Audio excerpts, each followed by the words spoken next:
Have you ever stopped to look at the world, not through the lens of a news report, but through the eyes of someone who truly sees, and wondered how we got here? Have you noticed how the air seems to have grown colder, not in temperature, but in spirit? We see it in the comments sections, in the way neighbors look at each other, and in the casual cruelty that has become the new global currency.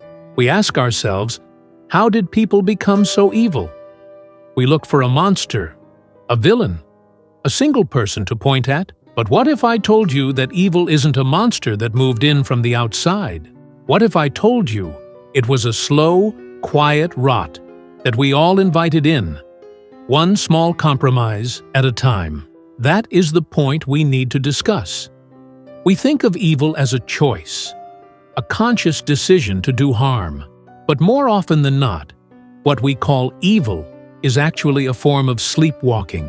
It is what happens when people stop being individuals and start being echoes. It is what happens when the shadow, as Jung called it, is allowed to run the house because the owner is too afraid to look in the basement. Jung once said, "A man who is possessed by his shadow is always standing in his own light." Think about that. Most of the people you consider evil do not wake up and decide to be the villain. In their own minds, they are the heroes. They are the victims. They are the ones doing what is necessary. This is where the deception begins.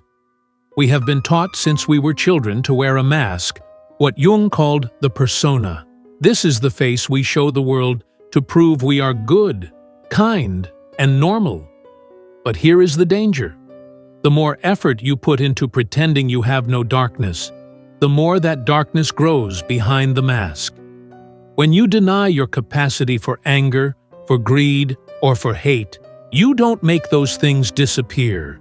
You simply push them into the shadow, and because you refuse to look at them, they begin to control you. How does this lead to evil? It's simple. When you cannot admit to your own darkness, you must find someone else to carry it for you. You project your own flaws onto your neighbor, your co-worker, or people from a different country. Suddenly, they aren't human beings anymore. They are the enemy. They are the evil ones. And because you are good, you feel justified in attacking them, mocking them, or wishing for their downfall.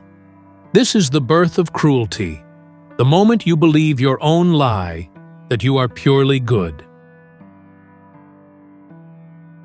Evil didn't arrive overnight. It arrived through the normalization of the small. Imagine a stone at the top of a mountain. It doesn't jump to the bottom. It starts with a tiny vibration, a small slide, a few inches of movement. We have become a society that rewards the small evil. We reward the person who climbs the corporate ladder by stepping on others. We applaud the savage comeback on social media that destroys someone's dignity for a few likes. Every time you stay silent when you see an injustice because you don't want to get involved, you lose a piece of your soul.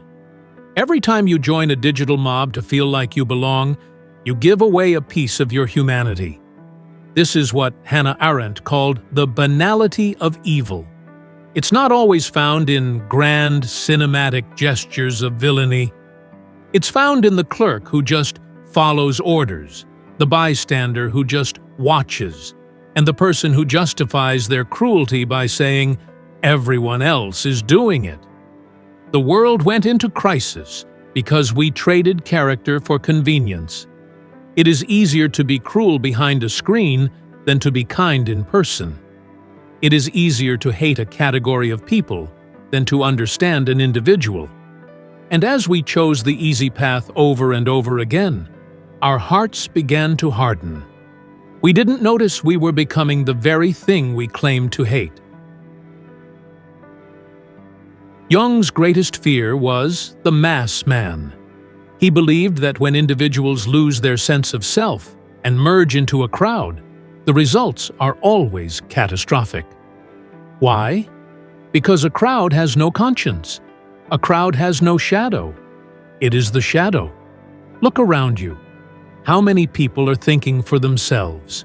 How many are speaking their own truth, even if it's unpopular? Very few. Most are simply reacting to the scripts given to them by their tribe. When you stop being an individual, you stop being responsible. And when you stop being responsible, you are capable of anything. People have become evil because they have become predictable. They are puppets of the collective. If the group says, hate this person, they hate. If the group says, celebrate this destruction, they celebrate. This loss of individuation is the ultimate playground for evil.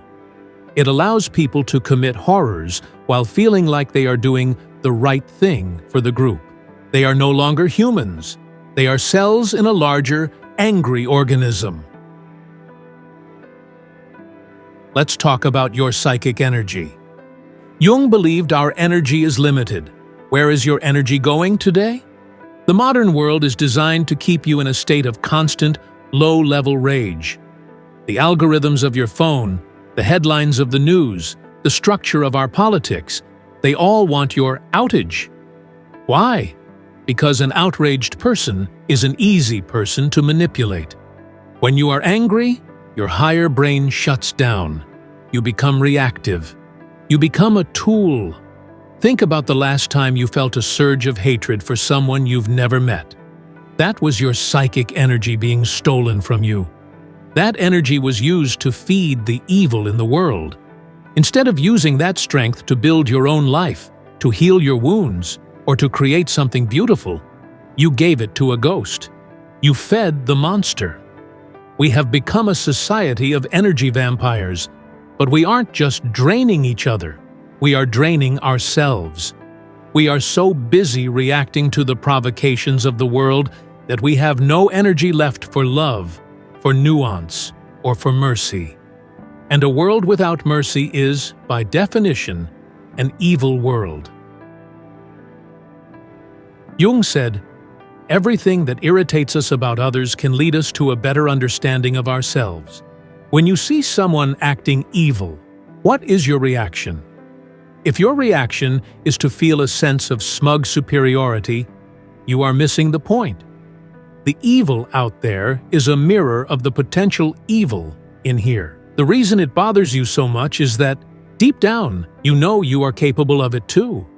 The person who screams at the waiter, the person who spreads lies, the person who betrays a friend, they are not a different species. They are what happens when a human being loses their way. They are what happens when the wounds of life go unhealed and turn into scars of resentment.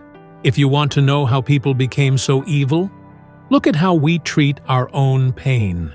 We live in a world that tells us to numb it, drink it away, scroll it away, medicate it away.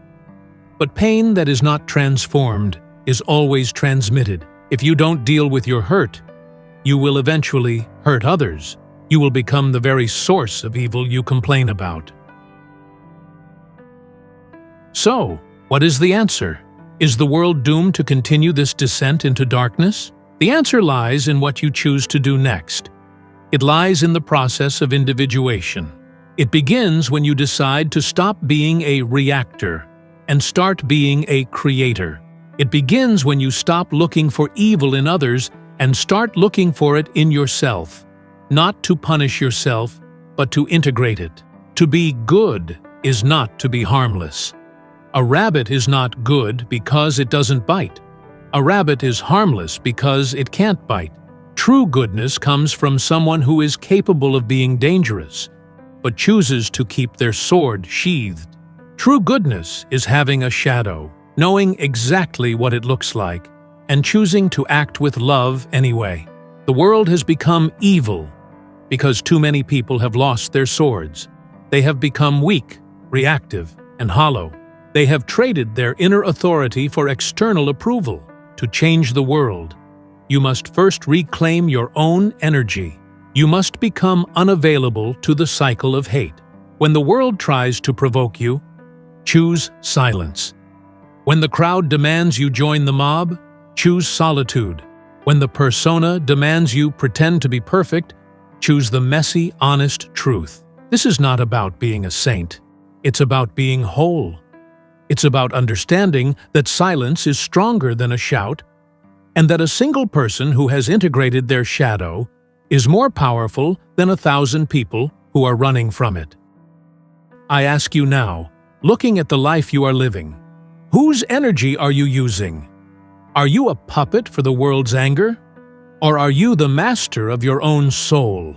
People became evil because it was the path of least resistance. It is easy to be cruel. It is easy to be cynical. It is easy to hate. But it is difficult to be kind. It is difficult to be patient. It is difficult to look into the eyes of someone you disagree with and see a human being. Maybe it's time to stop worrying about the evil out there and start focusing on the light in here. Maybe it's time to withdraw from the noise, to sit in the silence, and to ask yourself, who am I when no one is watching? If you choose to do the hard work of looking at your own shadow, you will find that you no longer have the desire to judge others. You will find that your need for revenge or winning disappears. And in its place, something new will grow, a sense of peace, a sense of sovereignty, a sense of power that the world cannot give and cannot take away. Are you ready to stop being a part of the problem? Are you ready to pay the price of being truly you? If this message spoke to your soul, if you felt a shift in your own energy while listening, I want you to do something. I want you to commit to one act of difficult goodness today. Something no one will see. Something that requires you to overcome your own ego. Tell me in the comments, are you ready to face your own shadow? Are you willing to be the one who stops the cycle? Write in the comments, I own my shadow. Let's see how many of us are ready to bring the light back into this world. And don't forget, protect your energy. The world is hungry for it, but you are the only one who can decide where it goes. Keep watching, keep growing, and I'll see you in the next video.